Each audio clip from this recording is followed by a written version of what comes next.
Bullgaria do t'jetë vendi i parë në Europë që do të ketë një reaktor funksional të tipit AP1000, tha Ministri i Energjisë gjatë një forumi të organizuar në Sofje.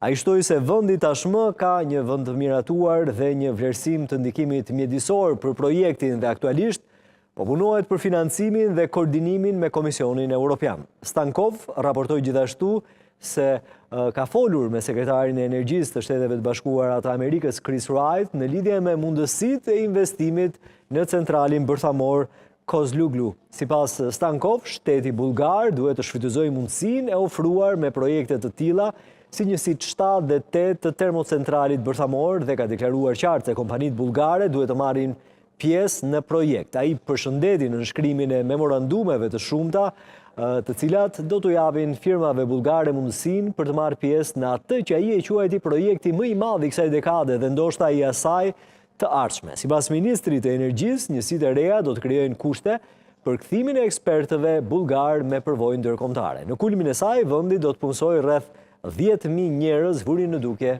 Stankov.